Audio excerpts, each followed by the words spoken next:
Voltamos a falar sobre o depoimento da influenciadora Virgínia Fonseca na CPI das Bets. Ele continua lá no Senado. A gente vai dar uma olhada. A Comissão apura irregularidades envolvendo Casa de Apostas Digitais. Gabriela Vera está com a gente. Conto contigo, Gabi, para trazer as atualizações, quais foram as respostas dadas até aqui e os questionamentos, claro, feitos pelos parlamentares a Virgínia Fonseca.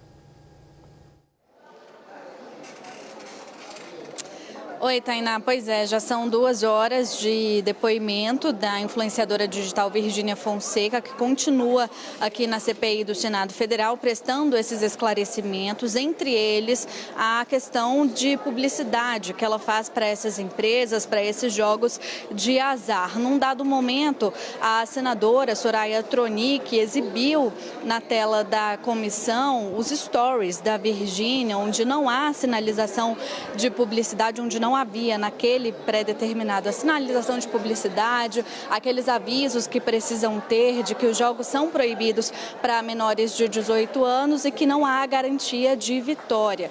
E aí, depois disso, ela chegou a ir até onde a senadora Soraya estava sentada para mostrar os stories mais recentes, onde ela faz esses apontamentos de publicidade também das regras para jogar, né, nestas plataformas. Vale a gente relembrar que ela está respondendo às indagações, às perguntas feitas pelos senadores no momento.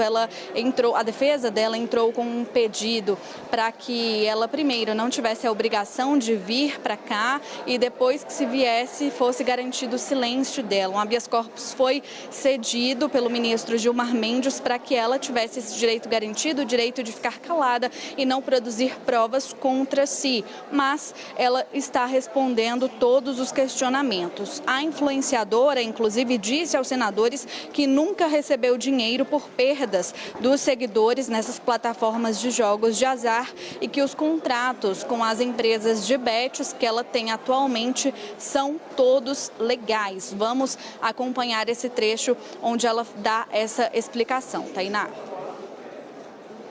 E esse valor que eles me pagaram, se eu dobrasse o lucro dele, eu receberia 30% a mais da empresa, em momento algum, sobre perdas dos meus seguidores. Nunca teve sobre isso no contrato, meu contrato não tem nada de anormal. Então, o que aconteceu foi isso, mas que nem foi atingido esse valor, nem foi dobrado, então eu nunca recebi R$1 a mais do que o meu contrato de publicidade que eu fiz por 18 meses. Então, era um valor fixo. Se eu dobrasse o lucro, eu receberia 30% a mais da empresa, mas isso não chegou a acontecer, então eu não recebi R$1 a mais do contrato. E lembrando que isso era uma cláusula padrão, que na época, com todos os outros meus contratos, eram assim, com todas as outras empresas. Então não era só Bets, todos os outros eram assim.